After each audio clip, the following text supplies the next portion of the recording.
Iran has no plans to have any agreement with the Israeli regime. The Israeli regime is not a regime that you can have any agreements with. It's a colonizing regime. It attacks countries at will.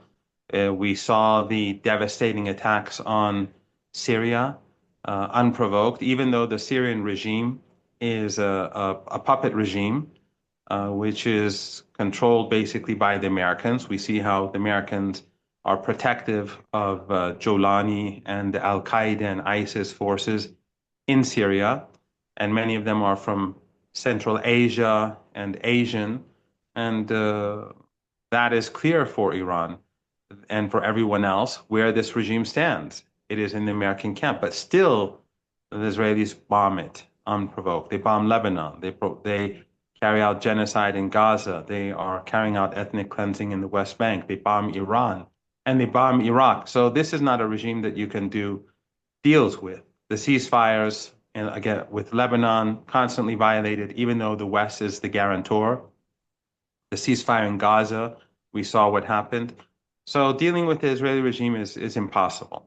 With regards to the United States, after what we saw with Trump and how he deceived the Iranian people, he pretended to be negotiating, but behind the scenes he was conspiring against Iran, and how the Europeans supported the bombing of Iran's civilian nuclear program, it's very clear that the Iranians are not going to trust the United States in any way or form. And so a deal becomes very, very, very difficult, if not almost impossible.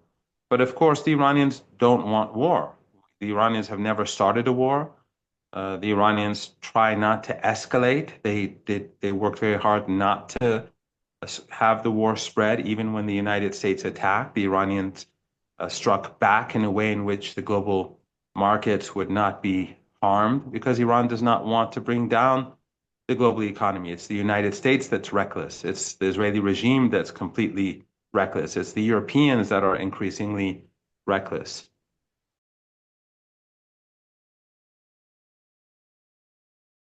Well, as you know, during the Blitzkrieg attack on day one, they murdered large numbers of Iranian military commanders, many of them along with their families. They murdered academics, AI scientists, nuclear scientists, and many ordinary people. So it took around 17 hours for the Iranians to regroup and respond. And I think we can say that after 3 days or 3 to 4 days, the tide turned and Iran gradually gained the upper hand. And Iranian missiles were increasingly getting through the American, Israeli, European defense systems, because there were a collection of regimes that were involved in helping the Israeli regime, both offensively and defensively. American radar systems in Turkey and across the Persian Gulf were being used. Jordanian airspace was being used by the Americans, the Israeli regime, and the Europeans, and Iraq as well. And so the Iranians had to be very sophisticated and competent in order to win this war. So after a few days, increasingly Iranian missiles were getting through, and the air defense systems across the Israeli regime's realm began to show increasing signs of weakness. So tide began to turn, and then it became increasingly worse for the regime. The Iranian missiles were hitting very sensitive targets, and they were striking across the country. And so Netanyahu approached the Americans. Trump, in order to help him, carried out an airstrike, but that didn't change the situation. The Iranians continued to hammer, and then the Iranians also struck the American base in Qatar. Trump claimed that none of the missiles struck their targets, but it is coming out that actually the missiles did strike their targets, and they were very sensitive targets.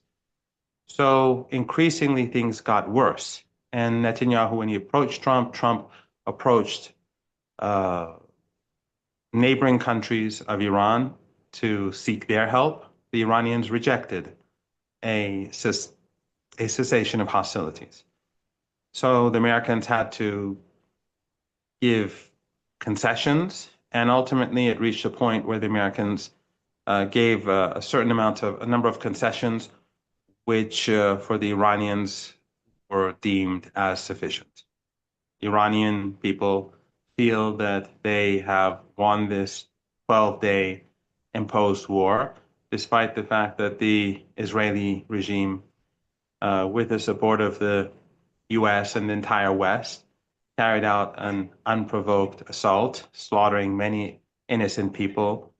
In order to target a single person, they would destroy an entire apartment building, slaughtering many children, many women, many ordinary men.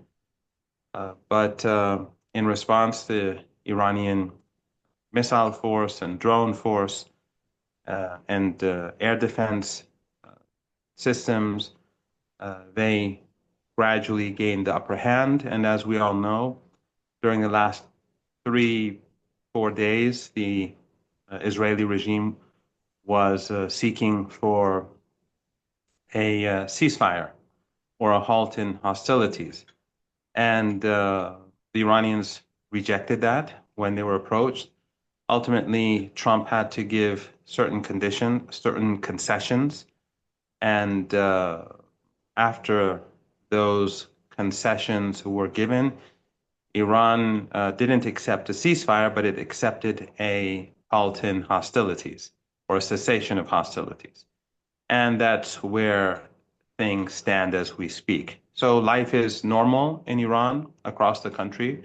Businesses are open, and the mood is actually very good because ordinary people feel that they overcame a huge conspiracy by the collective West. And I think that it's very clear to everyone that Iran today is more united than I've seen since Saddam Hussein invaded Iran, again with the support of the West in the 1980s.